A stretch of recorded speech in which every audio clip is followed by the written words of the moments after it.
जो question number 37 देखिए, question number 37 में आपको अभी तक जो दो क्वेश्चन मैंने सॉल्व करा है उसमें प्रोबेबिलिटी आपको निकालना नहीं बोला है। अब ये जो क्वेश्चन नंबर 37 है इसमें आपको प्रोबेबिलिटी निकालना है। तो प्रोबेबिलिटी जब निकालना है तो आपको बोलेगा कि भैया फाइंड द प्रोबेबिलिटी। जब भी प्रोबेबिलिटी निकालना है तो उसको कैसे निकालेंगे, इवेंट अपॉन सैंपल स्पेस। अगर हम किसी का इवेंट निकाल रहे हैं तो इवेंट की वैल्यू न्यूमरेटर में अपॉन सैंपल स्पेस का एन ऑफ जो एस होता है, जो सैंपल पॉइंट होता है, वो हम डिनोमिनेटर में रखेंगे एंड देन उसके बाद हम जब सिंप्लीफाई करोगे तो वही हमारा प्रोबेबिलिटी होगा।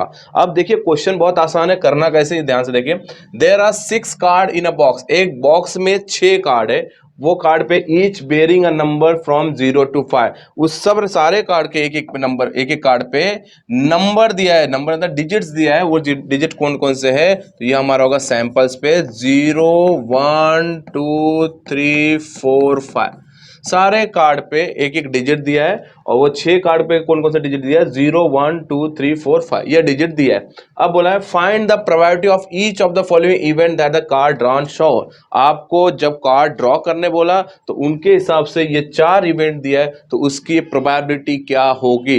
4 इवेंट के बेस पे हमें प्रोबेबिलिटी निकालनी है। तो चलो बेटा, हमारा जो सैंपल स्पेस क्या है, 0 1 2 3 4 5 ये हमारा सैंपल स्पेस है। तो सैंपल पॉइंट क्या हो जाएगा बेटा, इसका एन ऑफ एस कितना हो जाएगा, 6, राइट।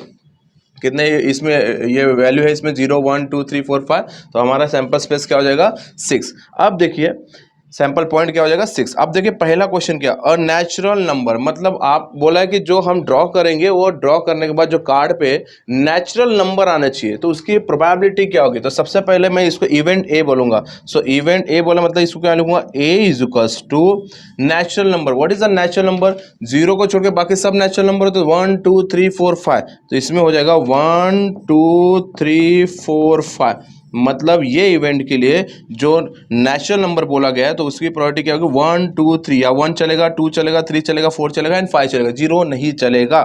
अब इसका प्रोबेबिलिटी क्या हो जाएगा बेटा, सो प्रोबेबिलिटी कैसे निकालेंगे, probability of A is equals to, पहले मैं इसका एन ऑफ ए निकाल लेता हूं, मतलब यूज होगा, आप डायरेक्टली भी कर सकते हैं, ऐसा कोई प्रॉब्लम नहीं है।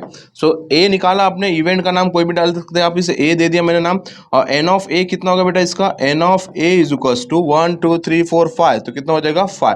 अब इसका प्रोबेबिलिटी क्या होगा, probability of A is equals to n of A upon n of S. ये याद रखना क्या होगा, n of A upon n of S. N of A कितना बेटा इसका 5, एन ऑफ एस कितना है 6। इसका सिंप्लीफाई हो सकता है क्या, नहीं हो सकता है। That's why this is your answer. जो पहला इवेंट का जो आंसर है वो है प्रोबेबिलिटी 5 अपॉन 6। याद रखना बेटा क्या होगा, 5 अपॉन 6। अब जो सेकेंड वाला क्या दिया गया है, बोला है अ नंबर लेस देन 1, मतलब जो कार्ड आप ड्रॉ करेंगे वो लेस देन 1 आने की प्रोबेबिलिटी कितनी है। तो चलिए इसका मैं इवेंट बी बोल देता हूं, तो बी इज इक्वल्स टू, देखिए लेस देन 1, लेस देन 1 मतलब 1 से कम, 1 से कम वाला कौन है, एक ही प्रोबेबिलिटी हो सकती है, एक ही वैल्यू आ सकती है, जिसमें हम बोलेंगे लेस देन 1 0 आए तो ही चलेगा। तो इसका एन ऑफ बी क्या हो जाएगा, एन ऑफ बी सिर्फ होगा 1, राइट। अब इसका प्रोबेबिलिटी क्या हो जाएगा बेटा, P of B is equals to कितना होगा इसका, n of B upon n of S. So n of B होगा इसका 1 और एन ऑफ एस कितना हो जाएगा 1 अपॉन 6। मतलब इसका जो प्रोबेबिलिटी हो जाएगा 1 अपॉन 6 इसकी प्रोबेबिलिटी है। यही निकालना है बच्चों, ध्यान से देखना, ठीक है।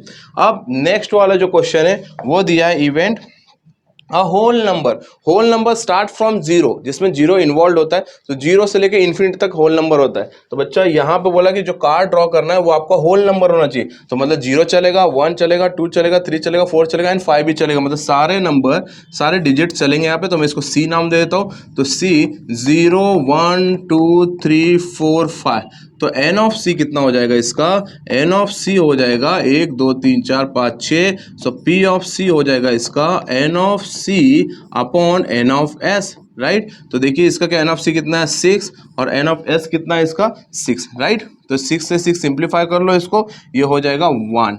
तो मतलब पी ऑफ सी क्या होगा 1। इसका टोटल प्रोबेबिलिटी कितना होगा 1। ऑब्वियस सी बात है बेटा, 6 और टोटल जो प्रोबेबिलिटी होती है हमेशा 1 होती है। तो इसका होगा एन ऑफ सी कितना 6 आया, एन ऑफ एस कितना 6 है, मतलब 1। तो ये हो गया थर्ड वाला जो इवेंट है इसका वैल्यू। तो P of C is equals to 1।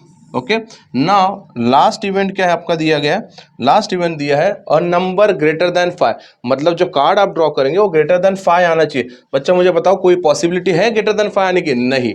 तो हम इसको लिखेंगे डी, यहाँ पे कोई भी नहीं वैल्यू आएगी, ये अपना क्या होगा, ये एम्प्टी सेट होगा, क्योंकि इसके अंदर कोई भी वैल्यू नहीं, क्योंकि ग्रेटर देन 5 है ही नहीं। सो इसका n ऑफ d कितना हो जाएगा, जब कोई नहीं है मतलब क्या है इसका 0।